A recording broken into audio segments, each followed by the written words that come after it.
サンロディオのランディです。今回インタビューはですね、ウェス・スティーブンソンをお迎えしております。1998年にプロ転向後、9回世界決勝戦へと駒を進め、名の知れたロデオはほとんど優勝経験のある、本当に腕のいいベアバックライダーでございますので、今回インタビューできるのは非常に光栄です。Wes, welcome to Rising Sun Rodeo. Thanks for being here. As we spoke earlier, Rising Sun Rodeo is intended to feature rodeo to the Japanese people. You may have gotten that notion from the name Rising Sun Rodeo, but it's actually a double meaning. The whole idea of Japan being the land of the rising sun comes from a Japanese prince about 1,200 years ago sending a letter to the Chinese court. And he said, from he and the land where the sun rises to thee of the land where the sun sets. Hence, we are east of you, so therefore we are the land of the rising sun. But interesting enough, what's the land of the rising sun for the land of the rising sun? Well, you keep going east, and the American West is the land of the rising sun to the land of the rising sun. Hence, Rising Sun Rodeo, where east and west meet. And that's what we're trying to do here, and we're really pleased to have you here, really honored. You turned pro in 98, I believe it was? Yes, sir. I was actually in high school at the time, and as soon as I turned 18, that accredited me to be able to go to professional rodeo and to be able to go in the standpoint to where I could compete on a professional level. And so, are you at where you thought you would be at that time? I pushed to the level to which I didn't know where I could go. I didn't have stipulations or guidelines to which where I wanted to be, where I could be. I tried to push my body and my mind to the level to the extreme. Now, were you in a rodeo family, rural area? My dad rodeoed when he was younger. What was his event? And he rode bareback and bulls, but my family did not want me to rodeo at all. And it took when I was 17. Before then, I was riding bulls, and when I was 17, I told my family I was going to ride bareback horses. I was going to go to the NFR. Now I'll let you know I'd never been on one before. Mm-hmm. Now, and so I told them then that I was going to ride bareback horses, and I was going to go to the NFR, mm-hmm. and they could help support me and work with it, or I was going to do it on my own. And so y'all can wait for a year till I turn 18, and I'll do it on my own, or we can do it now when I'm 17 and start working up slowly. Mm-hmm. And so they helped me out. And honestly, bull riding was my first love, right? Because it had so much publicity with the PBR, mm-hmm. and the riding bulls, and there was a lot more money up to grab, right, for bull riding. I was more focused on that at the time. And what was that made you change? I got on a bareback because my dad rode bareback, and try to win all around. I really saw interest in that standpoint, and I got on my first bareback, just loved it. It was, and I wasn't any good at it, mm-hmm. and it was a challenge. That was the biggest thing. I was terrible at it. I was no good at it, and it was a huge challenge, and that's what really struck my interest, is because it was going to be so hard for me to do it. And so bull riding wasn't hard? I came real natural at it, and I picked it up very easily, and it was slow motion compared to bareback riding. Well, now that you know both very well, you're very good now at bareback riding. What do you think is the biggest difference between the two? I mean, other than horse and bull, obviously. There is a huge factor of getting injured in both events. A bull, you get bucked off, will come back after you. Horse doesn't do that, of course. But the day-to-day injury of the bareback riding, you actually will see on a day-to-day level more bareback riders get injured than bull riders, and catastrophic injuries, in fact, in that. But the challenge, it's bareback riding is more like a fist fight. It is one-on-one matching punch for punch. A bucking horse will jump and kick 12, 13, 14 times in 8 seconds versus a bull that will do it in 7, 8 times in 8 seconds. So it's bull riding is so much slower than bareback riding. Bareback riding, you have to be reactive. You have to turn off those 6 inches between your ears and react and be so fast with it. And the hardest part of bareback riding is mind control, not body control. What do you mean the difference between mind control and body control there? Okay, your brain will have a thought between 60 to 70,000 times a day. So we have a limitation of what are actually from our mind to our body, what's reacting. When we get into bareback riding, there's only 8 seconds and it happens very quickly, and so you have to react. You cannot think about, oh, this horse is moving this way. Hold up, I need to do this. You think about it, and then to react, you're behind and you get bucked off. So muscle memory. Muscle memory. You have to get trained so hard in preparation for it that you have to react to the situations that are going on. And I relay so much to the bareback riders that are here. Bruce Lee, a great mentor in bareback riding. You watch a lot of his videos and things of that. There's different other guys, but I'll use that example because he's so well known. I'm sorry, who is this again? Bruce Lee. Bruce Lee, okay. Because of that and understanding, and I use that in his name because so many people know his name and things of that nature, is you have to be like water and you have to react to the situation where it is, and your body has to react. In a bareback horse, the same way. You cannot think, ooh, I need to move left a little bit, I need to move right. You have to react to it. If you think about it, you're behind and you get bucked off. And it's such an unnatural thing because we're used to thinking about what we do and putting the thought in before we move. And yet in rodeo, you've got to go completely opposite, turn that off and let your body do all of it. Yes. So that would seem like a big challenge. And you were saying it was more like a fist fight with bareback riding. It seems to me like bull riding is more like boxing. Two big guys who are just slugging it out, and you're guessing how he's going to move and doing this. Bareback riding just seems like a kung fu fight. And I'm glad you brought up Bruce Lee because it seems like a kung fu fight where they're both just reacting to what the other guy does and trying to get just one step ahead. In bareback riding, you're matching that horse jump for jump. He has complete control where he goes left, right, turn back, up and down, and you have to match him jump for jump. And as quick as he's doing it, they can jump and kick 12, 13 times. On average, they will jump and kick 12 to 13 times in 8 seconds. And so it's very quick.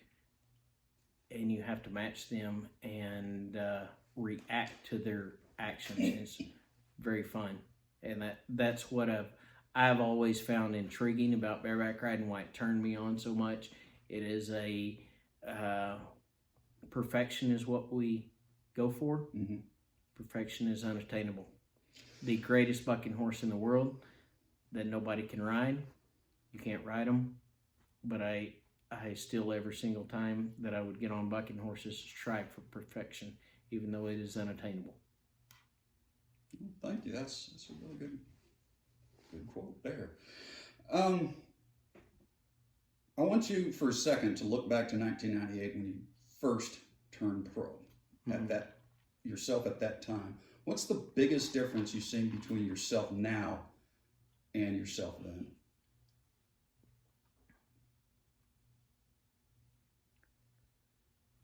Well, that's the biggest difference I seen between myself when I was an 18-year-old kid. Literally an 18-year-old kid. The sky was a limit. I did not know limitations. And so what drove me to be good at that time, why I made great bareback rides, why I was successful at that time, I didn't have the ability and all the mechanical functions perfected, but I had so much heart and try that it helped make up the difference for the mechanical things that I didn't have right in my mind. As I got older, I perfected my mind control and the mechanics of bareback riding to help compensate for, as you get a little bit older, the fear factor starts setting in. And fear is not a bad thing. Fear can be your best friend in the world. Fear sets into you that I can't do this, I can't do that. And if you strike in and you take that fear and you let it drive you to the next level, you can be so much greater. To me, and I tell these kids, and I'll tell these kids, we're starting this school tomorrow, fear is your best friend. It's hard to describe that to these kids. They don't understand it yet, but fear literally is their best friend. It can drive you to be so much better and take you to the next level. If you will not let it burn you up, let that fear work inside of you to work that much harder.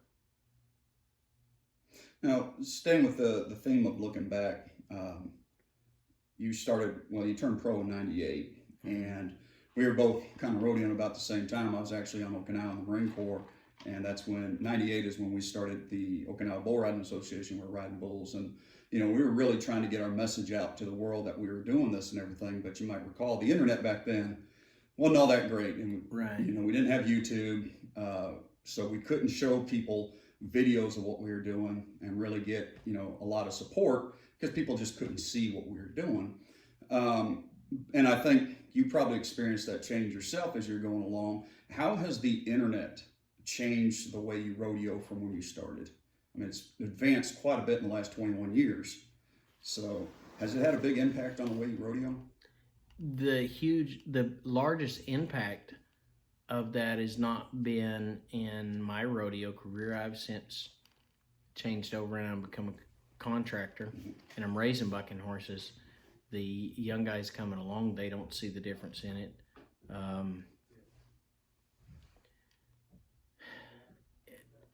It's really hard for me to explain in that standpoint. The access to the knowledge is there.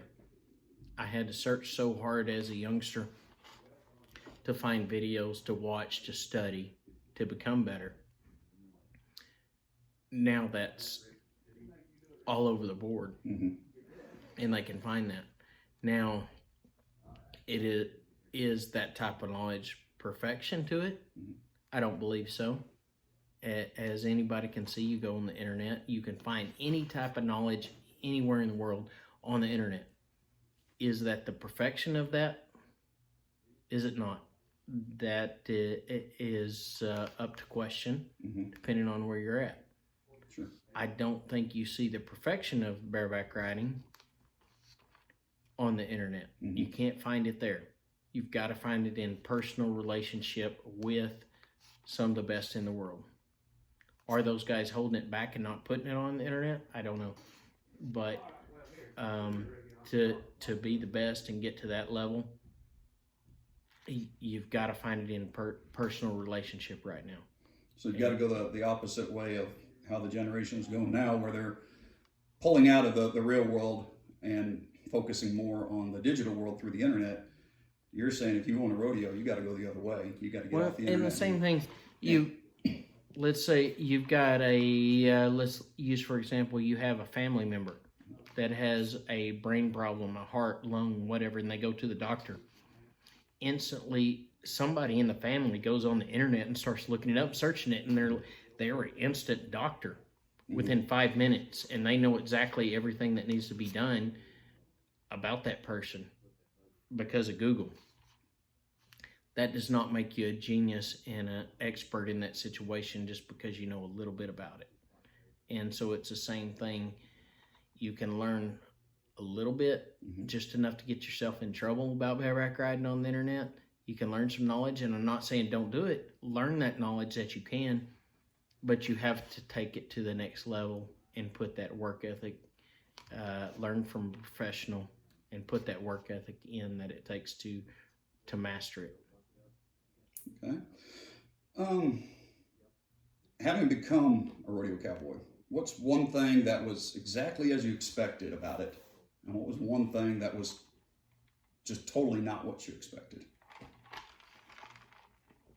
The one thing about being a rodeo cowboy and being in the rodeo business that I expected was the toughness. The getting injured, dealing with injuries, there is no getting around it. You will get, and it's a fine line to find out the difference and know the difference between your body, between being hurt and being injured. Being a little sore, you have muscle soreness, things of that nature. Can I still go compete tomorrow? Because the only way you get paid is you have to go ride to win. And that's the only way you get paid. Then you get to the point where you have body parts that are not working correctly. You cannot win. You need to lay off and go rest up, get healed up so you can come back and win money. And so that was a fine line, and which I expected from the rodeo cowboy. They're known as tough individuals. Sure. And so you have to deal with that standpoint.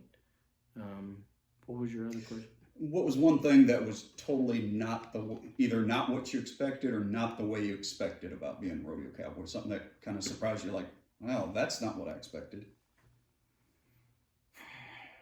It changes from day to day. Not everyone comes from a ranching background. There are guys that are phenomenal, that are top of the game in the rodeo business, that when they grew up, they didn't know anything about ranching. They didn't know anything about rodeo. But by the time they turned 17, 18, whatever age they decided, they studied so hard into it that they found a perfection in it. And were one of the best. And so that's one of the things that surprised me. It used to seem like that all the guys that were good in rodeo came from, you had to be, your grandfather's grandfather had to be into it to be successful because you grew up in it your whole life. And the standpoint where we are now, that is not the fact whatsoever. There's guys that are extremely successful, that are some of the best in the business, that when they grew up, they grew up in the city and they didn't know anything about rodeo, but they fell in love with it and they worked hard at it and were extremely successful. Yeah, I think right now that Trey Holzer, I think his name is Holzer, he's out of Compton, California. You don't get much more city than Compton, right? But he's a bareback rider in the California circuit, young cowboy. And I was looking at the California circuit standings the other day. There's another guy from Los Angeles. I don't know. Los Angeles is kind of a big term. You can be out in the country in Los Angeles and in the city. But Compton for sure is in the city. So yeah, we're definitely seeing some folks coming out of there that we wouldn't have expected before. Right. So we definitely see that. I was here last year as a student, and I remember, getting the opportunity to watch some of the pros ride.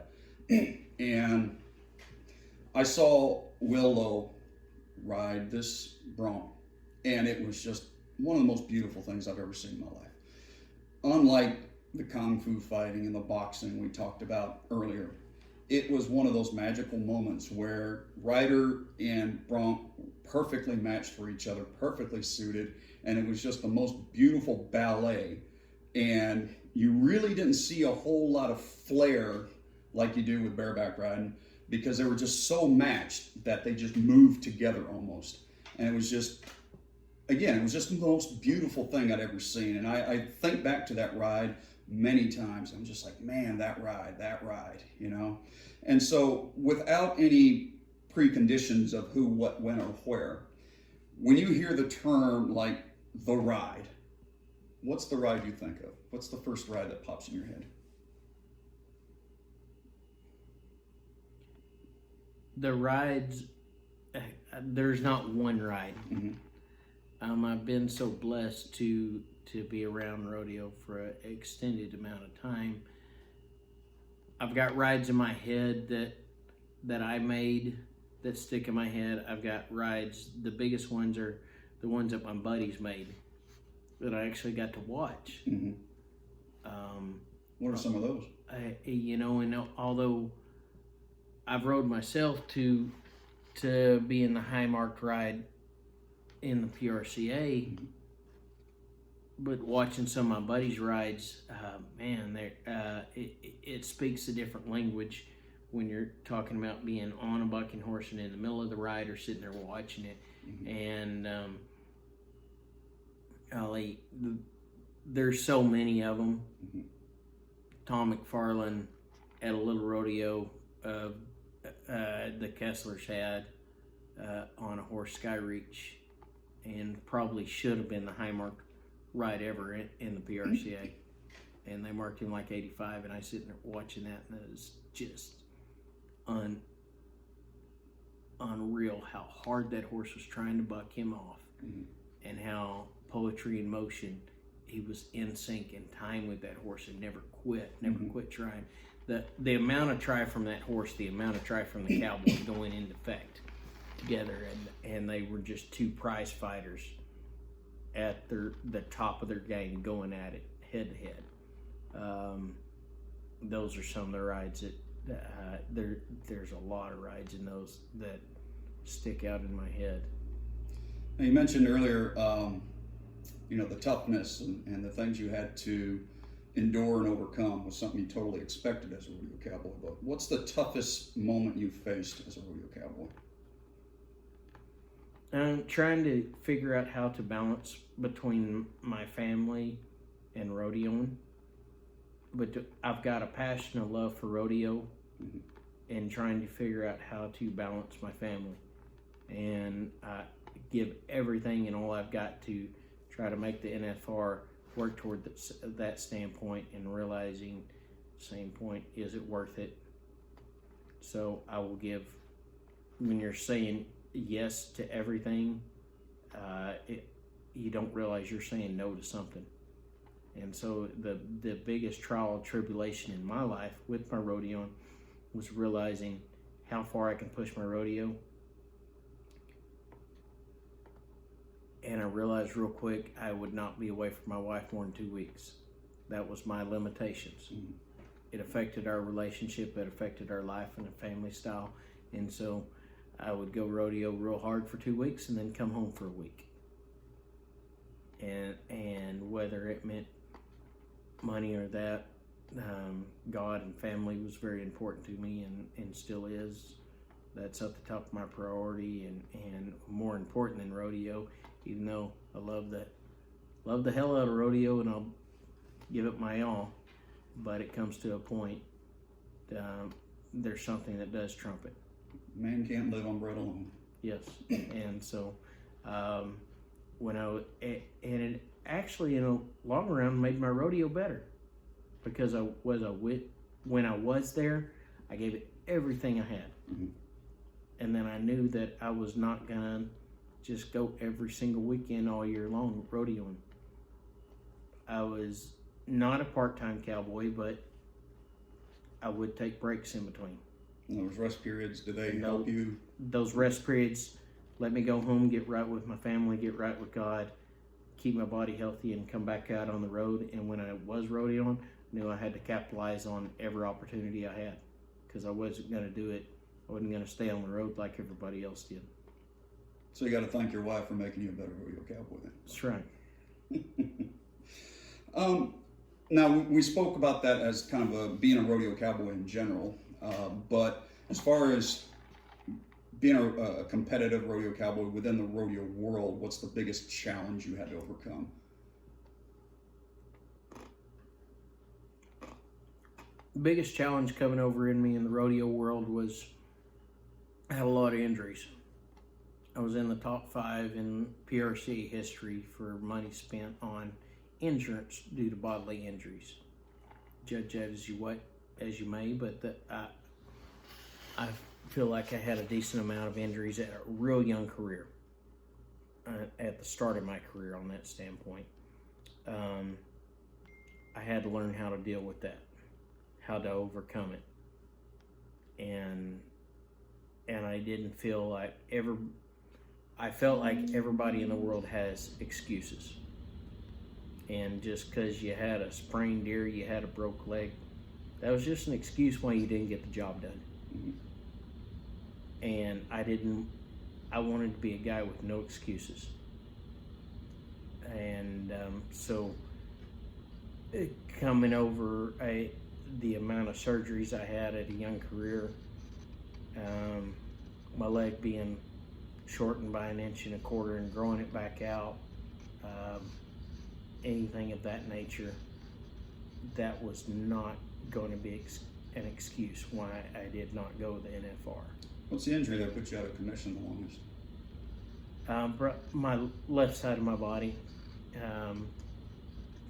The first one was a broken leg, and the only thing left was ligaments, tendons. They were like 70% sure I was going to lose my leg. To get that all back together and everything, and telling me that there is no way I'm ever riding bucking horses again. You're going to be lucky to be walking again if we can save your leg. Okay. And my mind is sitting there going, no, I don't care. I'm not going to let this be an excuse why I haven't been to the NFR. Now, how did that injury happen? Did you get stepped on or hit a fence? Or? It was a compound of other things. It was the horse the day before ran into the fence, knocked my shoulder out. Next day, I went and got on. I was making the finals that year at 19 years old, and I got on a horse when I double grabbed, shoulder come out again, and I went to sleep on top of the bucking horse. Got knocked out, woke up, and I was dragging around the arena. At that point in time, my leg was already severed, and so it was just a compound of those injuries, and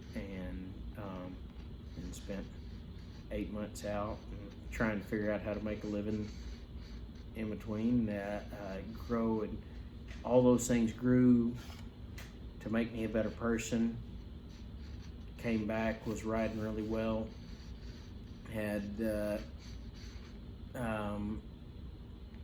metal up the tibia and fibia and a bunch of screws and things of that nature, and was sitting #1 in the world all year round, and had a horse that smashed into the fence and bent my leg. It didn't break it because I had rods up it, so he just bent it a little bit and crushed all the bone in between.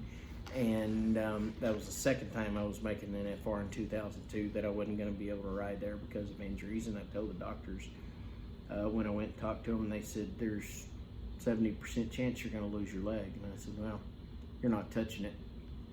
I'm going to go ride at the NFR. And they said, not happening. And I said, no, y'all don't understand. And how'd you do? It's not happening. I'm going to go ride at the finals.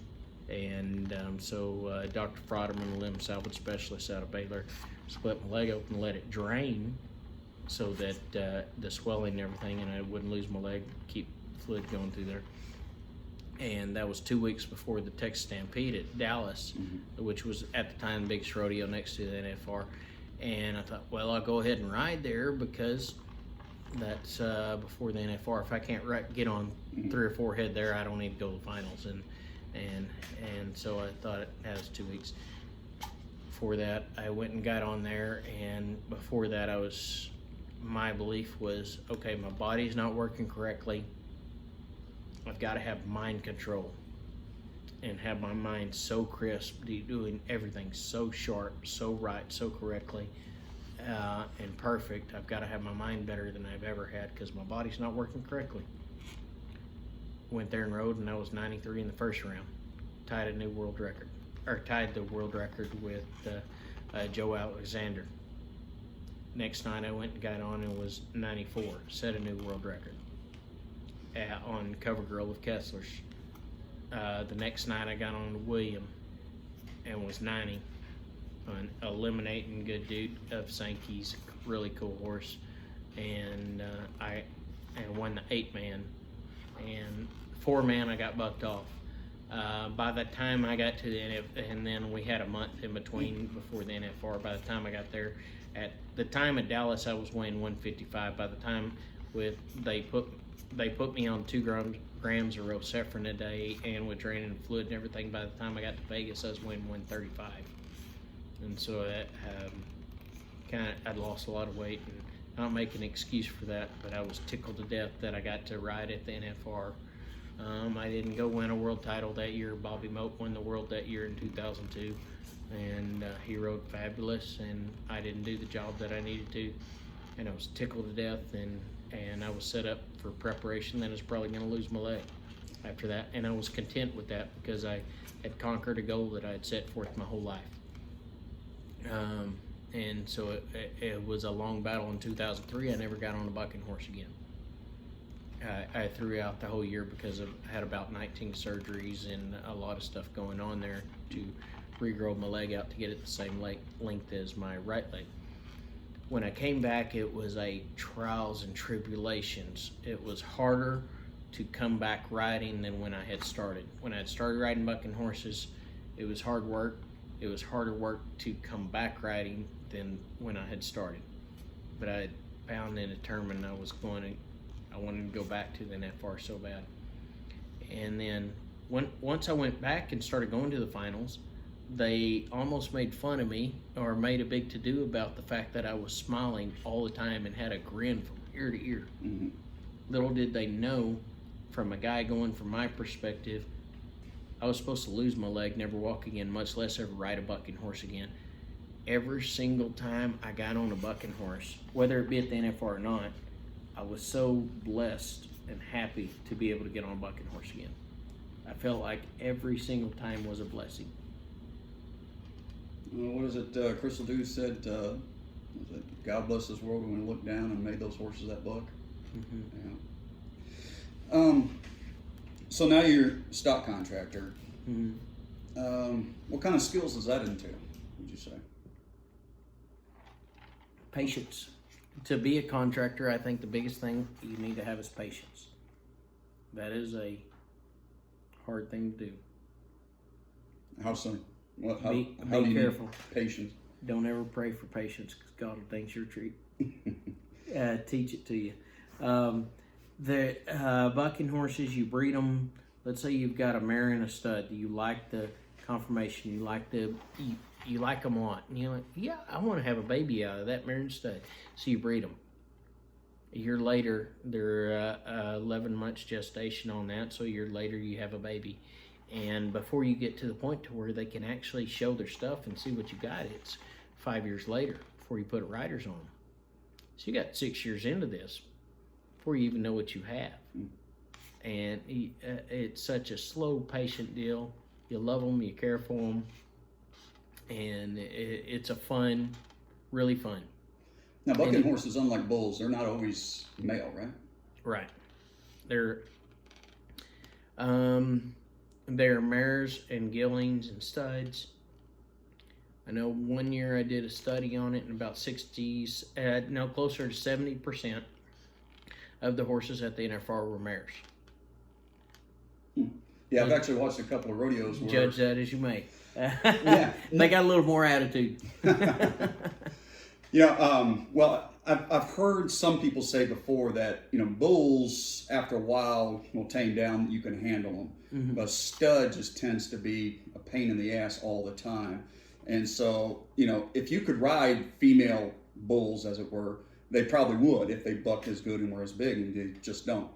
But a mare will buck just as good as a stud. So, he was saying, I'd much rather have mares than studs because they're easier to handle and, they buck just as good. Yeah. So, and I've actually seen a couple of rodeos where the mama and the baby were, bucking at the same rodeo, which is a beautiful thing to see. And when you're evaluating these horses, though, what are you looking for? Like the first time he goes out there to buck, what are you looking for? Before I even see him buck, is confirmation. Mm-hmm. I want to see bone, short cannon bones, their conformation, their body structure, muscle to be able to handle what they're going to get into. Mm-hmm. Is one before I ever look at anything. And the mares and the studs and all your horses together, got to have the confirmation to be able to do what we're hoping they can do. And that is the first thing. Then you got to hope they have the heart and want to. You cannot make a horse buck. Cannot. You can make a horse not buck, but you can't make a buck. And so you got to get the first several times we buck them, we make so sure that we don't hurt them, that nothing scares them, that if they ever feel pain, things of that nature, they won't buck again. And so we have to make sure first several times that we buck them, that everything we got in our ability, that nothing at all scares them or hurts them or anything at all. Make it fun so they want to do it again. You got to make it fun for them. Because, I mean, you look at the horse, and a lot of people don't understand this, but even when they're bucking, you look at their ears, and they're just, whoosh, pointing straight right front. And you can tell they're just having the time of their lives. And I wish more people could recognize that. Because when you look at these horses, if you understand horses, they're having a good time. And if you've ever seen an abused horse, they don't behave anywhere like these horses do. So I think that's a giant misconception a lot of people have about rodeo, is that they don't understand animals can be competitive just like we are. I think a lot of people assign either anger or happy as the only two emotions for animals. And I'm like, no, they can be happy but excited and competitive without being angry. Horses are fight or flight standpoint, and when they're scared, flight bucking, they're not very good bucking. They are moving away, and they're not up in the air and jumping in the air. A scared bucking horse is not a good bucking horse. Does not, for a rodeo production like the NFR, these big rodeos and guys getting on them, those are not the type of horses you see go. It is and when you've been around a bunch of them, you can watch and see, and we can see it when we buck horses the first time. When they're scared bucking, we can tell real quick they're not going to work as a bucking horse. And those are we spend a lot of time, and guys do, to take some of those horses and gentle them down, and either try to make them a riding horse, work with them to adapt with them, and if they want it, and I've taken bucking horses for 3-4 months at a time, put them with my riding horses and hand feed them every single day, and run them through and pet on them to get them to gentle down, and then we'll try bucking them again if they still, and we get one or two things happen. Most of the time, those horses they don't buck anymore, and they don't want to. You get some that are twice as good. After I've spent that time handling them, being around them every day, they're way better bucking horse. They enjoy bucking. People aren't going to ride them. And the cool thing about rodeo, if there wasn't for rodeo, they would have no other place in this world. They would be sent to the glue factory or for food and things of that nature. And so with the rodeo business, they got a place in this world. They work on an average about 8 times a year for 8 seconds. The rest of the time, they're turned out in big old huge pastures, and we feed them. We go out there with the truck, and we bring a feed wagon, and we feed them every day, and they're babied and cared for. And I think there is no better life. If I was going to come back as an animal, I'd want to come back as a bucking horse. They get treated pretty dang good. Now, I just want to back up to what you said earlier about being at the rodeo and making sure everything's right and so forth. Would you say that it's essential for a good rodeo that you create an environment where an animal feels safe? It is very essential to create an environment and be around where a bucking horse feels safe. To where you ever hurt them, you will create a problem and they won't jump up and buck. You have to take care of them and create an environment where they're safe and they feel comfortable. Now, when you roll up to a rodeo or something like that, what's the first thing you're looking for just to make sure everything is copacetic for your horses and that they're not going to be injured, they're not going to be scared? What's the type of thing you kind of look around for? The biggest injury that happens to horses and cowboys and everything is loading up and in the chutes, not actually out in the arena. And so having the proper equipment, the correct loadout and everything that's smooth, the way a snake rolls around to when I'm talking about a snake is when they load into the bucking chutes, things of that nature, having good quality, like your preferred bucking chutes and stuff of that are good quality. Everything is set up, built. There is years of structure that goes into that and thought that protects the horse, protects the cowboy, where everybody is safe in that environment. It's not perfected. We're dealing with human error. We're dealing with animal instinct, and it's not perfect. There's still probably some things that can be improved, but the humans to date have tried very hard to make it as safe as an environment as we can. So the chutes seem to be a central point of looking both for humans and animals. Because I know as a rider, I'm looking at the chutes just to make sure, you know, they're set and that the lock's not going to bust open and the sliding doors actually slide and so forth. So I'm safe when I get in there. And it sounds like a stock contractor's doing the same thing, except for the point for his animal. We're, as stock contractor, we're hugely concerned about the animal. We, as me, and I've got to the point, I'm sorry, judge me as you will, but I'm more concerned about my bucking horse than I am the guy that's getting on his back. Sure.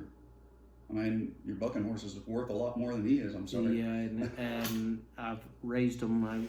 Like I said, I've put 5-6 years into them. Sure. I've raised them from the time they were baby. There's some of these that I have babied and cared for and spent a lot of time and love for them, and I do not want them to get injured.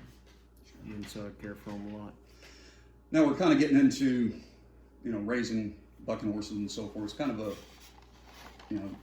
future thing. You've got to have cowboys that ride bucking horses, obviously, or else it's not really much point to raising bucking horses, just like you said yourself. If they weren't doing this, there's really nothing for them. To that end, I've got a few slides I'd like you to take a look at, a few graphs actually. This first one here, this is a graph of PRCA's membership changes over the years from 1957 to 2018. This is all from the PRCA's media guide.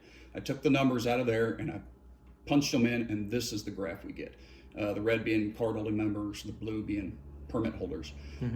For last year, the permits were about 1,600 and the card members were about 4,000. This, on the other hand, is the population change over time that I pulled from the USDA. You'll notice the red is metro, basically city area population difference, and gray is U.S. overall. The green is the rural change. No surprise at the fact that it's going down. We all know that the rural population is decreasing. Now, this covers a period a little different from the one earlier. It goes from 76 to 2015, I think, 2016. What I did is I adjusted this graph to fit the period it covers. Other than that, I haven't changed anything, and put it on top of the last one. You might be surprised to see, the PRCA's membership is not only affected by rural population. From this, it's almost as if it's completely dependent on the rural population, and that as the rural population has declined, so too has the PRCA's membership. The effect of this, I see, as I said, there's about 1,600 permit members right now and about 4,000 card-holding members. Back in 1997-98, when we first started out, is actually when membership peaked in the PRCA. It's the highest it ever been.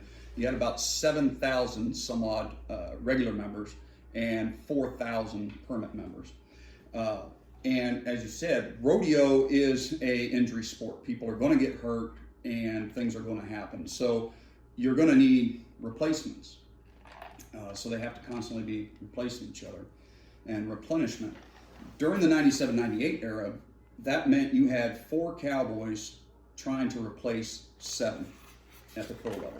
And when you break that down, is every permit member was trying to replace 1.2 card-holding members.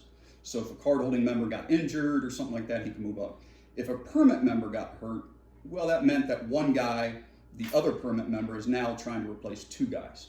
Not a bad number, you know. Now, one cowboy a permit member is trying to replace 4.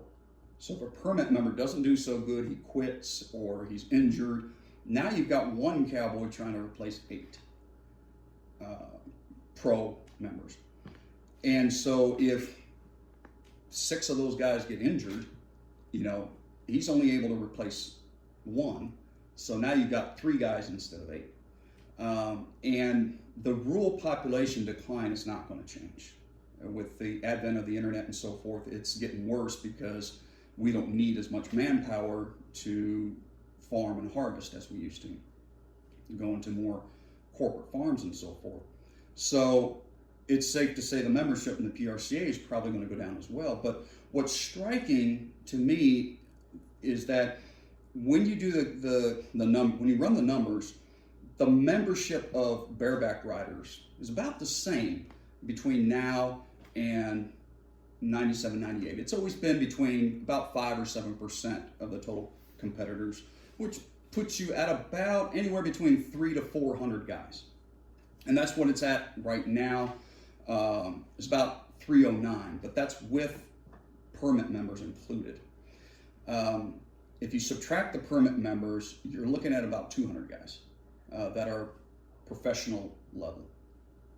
And what alarms me is that the permit guys are going down. They went from 4,000 to 1,600, almost 3/4 down, which tells me every year, and it's been decreasing steadily since about 97, 98 for 20 years now. So every year there are less guys who want to become rodeo cowboys. So as the professionals get injured or retired and so forth, we have less and less people who can replace these guys. And as I said earlier, there's only about 200 card-holding bareback riders in the PRCA right now, and they ran 644 rodeos last year. Mm-hmm. So these 200 guys are trying to cover this. And it just seems to me... About 650, yeah. I'm sorry? Yeah, about 650 rodeos. Yeah, according to the media guide, last year was 644. Yeah. That was the number they ran. And that's towards the high side. The most rodeos the PRCA ever sanctioned in 1 year was about 710. So the number of rodeos is really not changing, and it's not decreasing, but the competitors are. And I don't want to get into too much detail, obviously, but in the PRCA, the open secret is 35% of their membership is team ropers, and every year the number of team ropers is going up, but the rough stock's going down. And particular note is bareback riding, and with the number of guys not coming up to replace those guys, it could not be very long before we just don't have enough bareback riders to have bareback riding anymore. Is this decline in cowboys wanting to come up and so forth something that bronc riders and the bronc riding world in general is aware of and they're alarmed of, or is this something they really haven't looked at yet? They looked at it. They're aware of it. That's about as far as they've gone. Have they come up with any possible solutions or any ideas or anything like that, or? A lot of theories. Not a lot of action. Yep.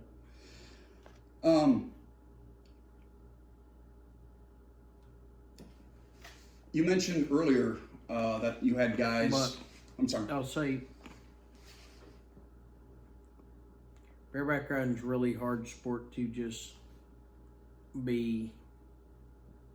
tinker with. Mm-hmm. If you're gonna do it, you got to go all in. Sure. Golf, you can kind of play with and enjoy it. Mm-hmm. I mean, golf and sex, you don't have to be very good at, and you can still enjoy it. Team roping falls into that same category. Bareback riding, you're not very good at it. It is not very fun at all. And so you have to put so much effort into it to find joy in it whatsoever. Mm-hmm. And that's a standpoint we fall into in that, and to find the guys that and the individuals, people that want to put that much effort into it. Mm-hmm. And they don't. Do they know about it? Do they not? I don't know. Do you think the bronc riding world played a passive role in allowing this decline to get as bad as it has? And I say passive because if I want to be a bull rider I've got Terry Don West in Oklahoma I could go to. I've got Jerome Davis out in North Carolina. Out in California, you got Gary LeFew, of course. Tell me a ready, established school that I can go to just about year-round, run by a world-class or world champion bareback rider. They're getting more predominant. We've realized this in our industry. The first school that I know of, there's probably piles before, was 1974. Bruce Ford did a school after his first year at the NFR in California. And that was one of the best guys in the business to teach it. And he did a great job. Now, Bruce Ford taught me, he taught several guys that are here instructing at this school. We learned everything we did from Bruce. And so he was the foundation of that standpoint. One of the first guys that started doing that, putting on a school. Bruce didn't come from a school. He had to learn school of hard knocks on that standpoint. And so we've got more schools coming up. Are there enough? I don't know. This school, we've got to the point, when it first started with bareback riding schools and things of that nature, guys that were instructors were making money doing it. They didn't do it unless they got paid to. Now we started this, we never intended to make a dime off of this school. Me and a couple other guys, Ty Murray, probably first one to come over here to Stay Smith's, getting on practice horses before the NFR. Then being close friends with Stace, I did, then Willow and Tom McFarland, several of us, Royce Ford, and we wanted to come over here and practice.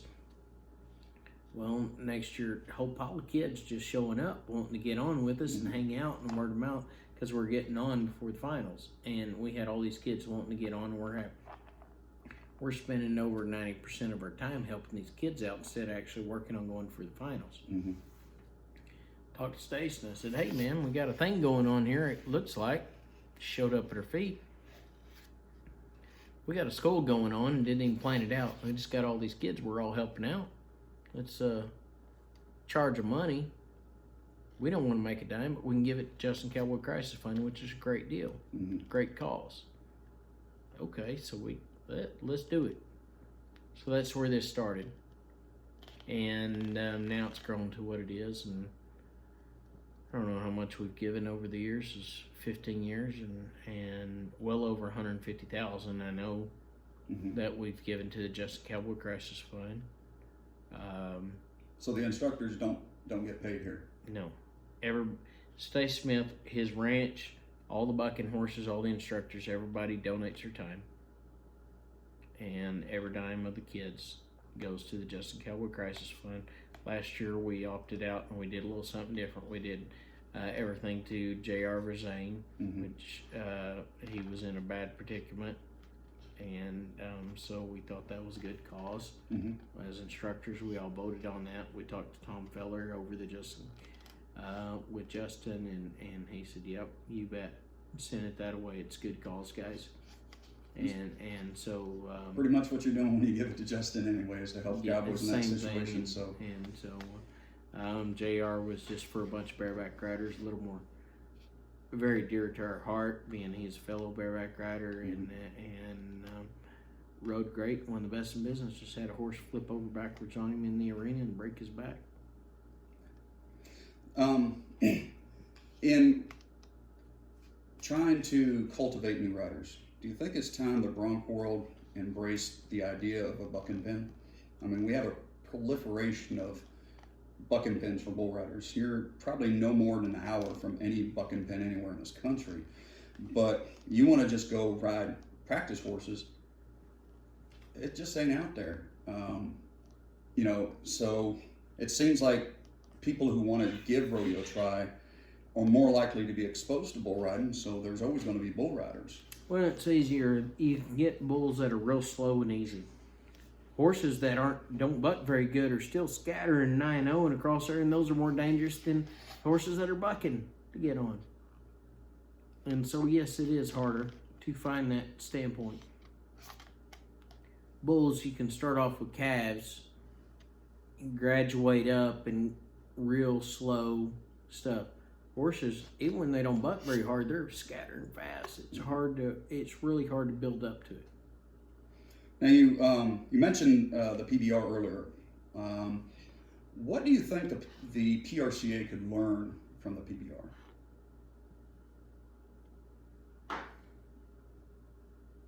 $1 million question.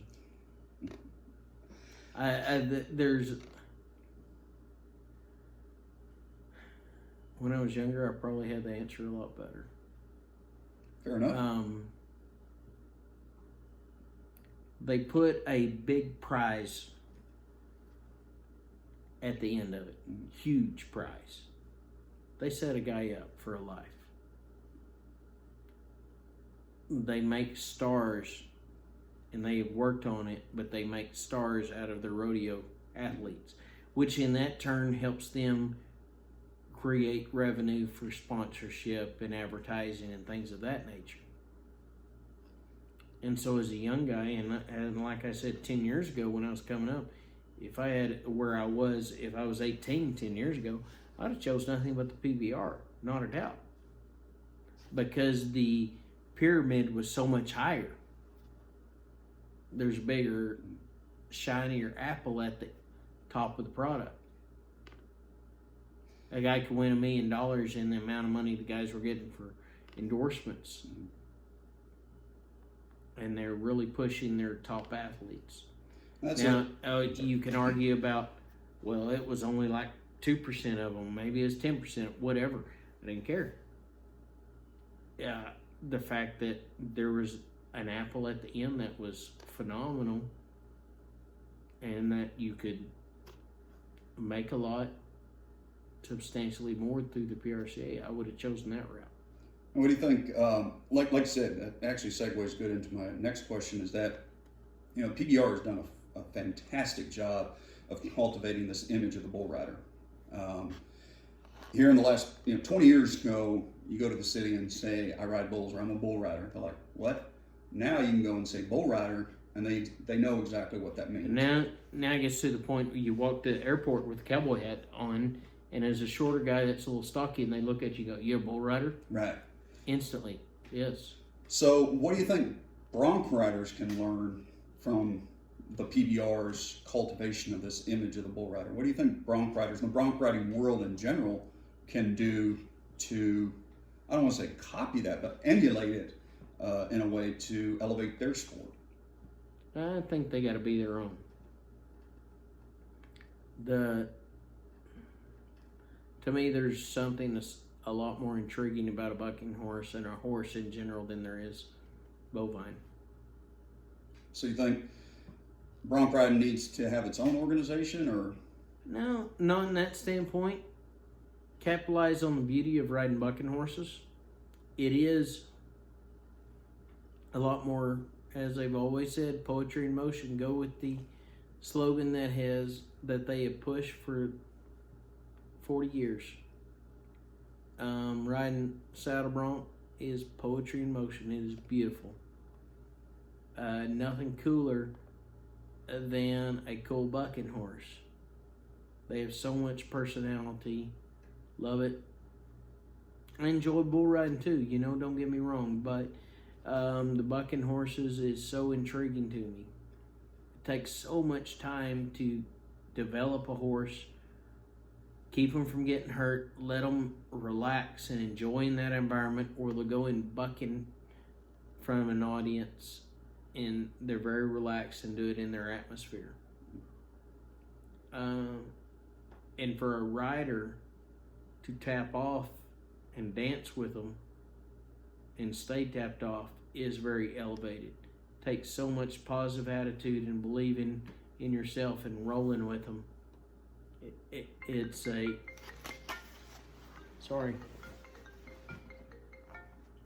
hard sport to conquer. All right. See you when we're looking at you. Later. Sorry about that. No worries. Mm-hmm. Actually, I only have 2 more questions and 1 request. Okay.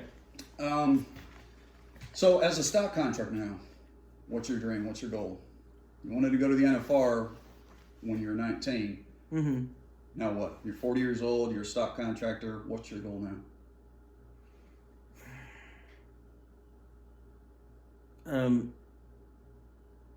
My goal right now as a contractor, I honestly to the point where I'm raising a family. I want to be the best dad I can. I like staying involved in rodeo, and I just want to raise some bucking horses that go to the NFR, and I don't mind selling them to guys. I want to get them to the level to where they're ready to go, they're prepped, and they can handle the atmosphere. They're relaxed, and I can sell them to guys in their NFR ready type of horses. Is where my goal is and what I'm aimed at. Now you want to send your horses to the NFR then? Mm-hmm. Okay, fair enough. And where do you want to see rodeo in 10 years? I love the fact we're going to see rodeo at Madison Square Garden here in June. Mm-hmm. It's constantly evolving, as life is.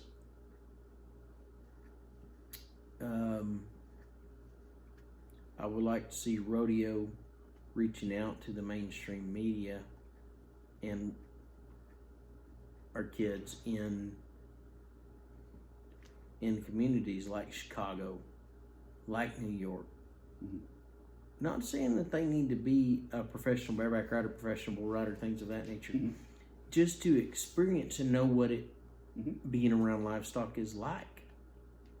Knowing the personalities and knowing what this country is based on and knowing where our food that they eat every day, a basis that it comes from. Mm-hmm. It's not from the grocery store. Right, that's just the last stop where you pick it up. That's the last stop where you pick it up. Mm-hmm. There's a lot of there's beef that family raises for 2 years before it ever gets sent to be slaughtered and ate. People put a lot of time and effort into this. Yes, sir. And love. And so I think rodeo has the atmosphere to bind that extreme sport, that motorcycle, the skateboarding, all that extreme sport, to bind that tie between the city and the rural community, to understand where agriculture comes from. The clothes we wear on the back, the food we eat, how America is based. We lose the fact of how our food and clothing is supplied. We lose the backbone of America. I think that's a good point. I mean, we started out an agricultural country, so we shouldn't lose that where we started. Mm-hmm. So that's definitely true. My last request is, if you could give a message to the people of Japan. I don't think they've had too many rodeo cowboys say anything to them. Just a quick message, if you don't mind. What do you think by that standpoint? Well, there have been, to my knowledge, 3 Japanese guys who have sought to make it as professional rodeo cowboys. Mm-hmm. One, my best friend, Jun Shibahara, actually got his card in the PRCA as a bull rider. Yeah. And there's another kid who comes over every year. He's come over the last 2 years. He'll be over again this summer. Again, he's a bull rider. He's trying to make it. But outside of that, really hasn't been a lot of interest in coming over and being cowboys, even though, the Japanese have made it to the top tier in the NBA, Major League Baseball, soccer, all of it. Rodeo seems to be the one blank where they haven't quite gotten in and made it to the top. And I think just like any people, whether it be Japanese, Korean. There's one guy that had a TV show, Mm-hmm. Pete Hawkins did a deal with, that they came on and got it. there's a Japanese guy that was going through America and gonna try to challenge and conquer every single kind of sporting aspect in America. And he came and he got on here with Pete Hawkins. Was it a bull? Got on a bucking horse. You know, I don't know that one, but that seems to be, from what I understand about the Japanese TV and their entertainment stuff, that seems to be one part of a show, kind of a variety TV's program. Mm-hmm. I wouldn't say that guy is actually trying to make it. He just was trying it out. Right, just trying it out kind of deal. And that really gets into why I'm doing this, is because I don't care if this blows up on YouTube. I don't care if I end up making money off of it or anything like that. What I want eventually is that this becomes a internet database for rodeo in Japanese, so that when you Google rodeo in Japanese, whatever I did pops up, and you can get any information about rodeo that you want from there, so that if that entices you to want to go do it, then you'll be able to do it. Then you can learn how to. Right. And my goal, I mean, I'm 44 years old, and I just started saddle bronc riding. And by the way, the first time I got on a buck and bronc, same feeling you had when you got on bareback. It was just fun. There was no fear. There was nothing. It was just fun. And I cannot wait to get on another one. But my goal, though, I know I'm not making it to the NFR, but my dream is that I am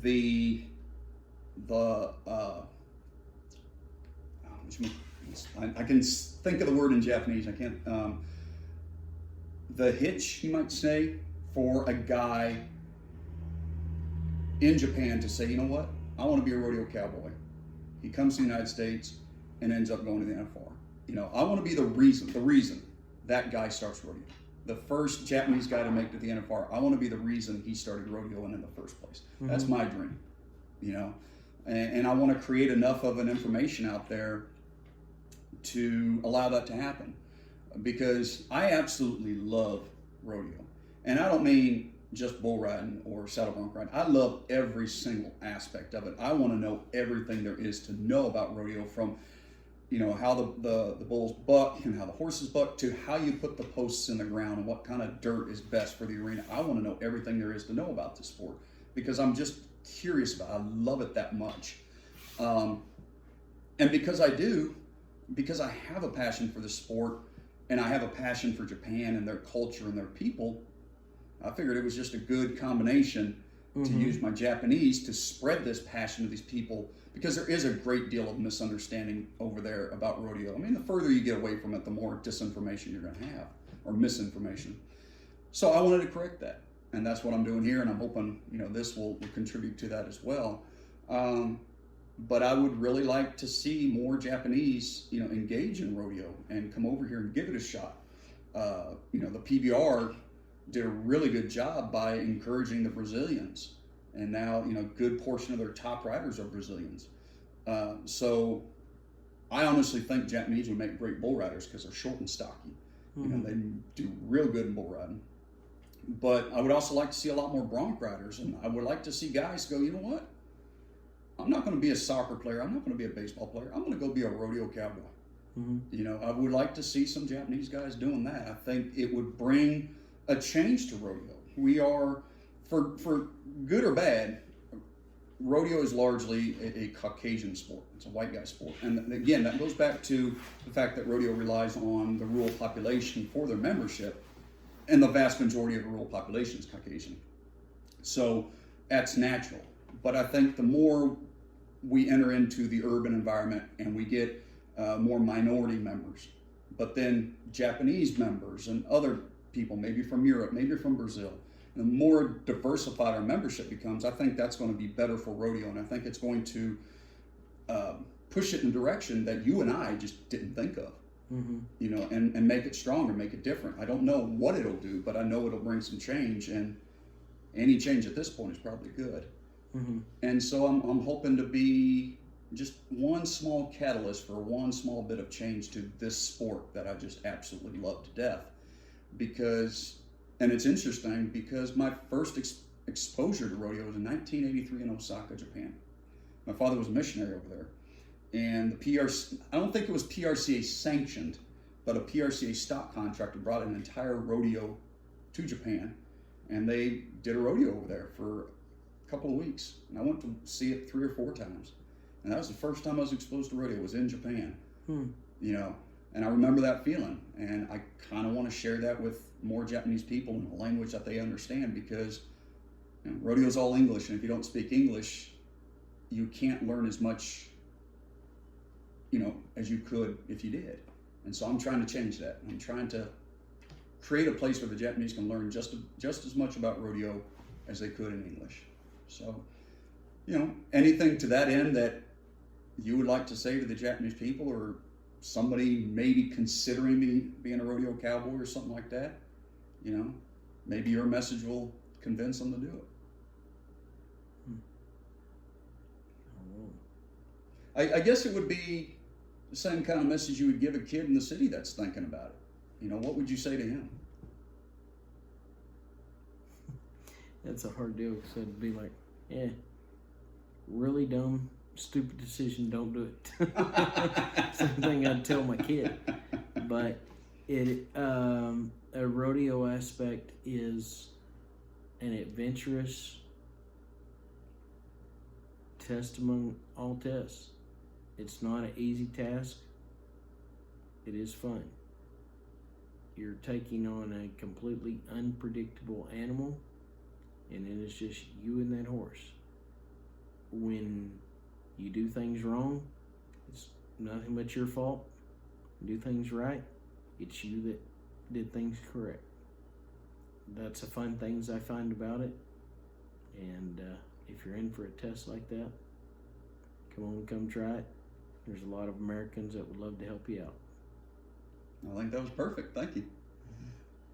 Thank you for giving us so much of your time. I apologize it went too long. No, I enjoyed it. I'm glad to hear that. I would hate for you to have been bored and wanting to get out of here. So, again, thank you for joining us here at Rising Sun Rodeo. Please check out YouTube. This will be up as soon as I can get the subtitles in Japanese up and everything, and make it look pretty. Cool. So thanks, sir. Appreciate it. Thanks. Thank you. Enjoyed it.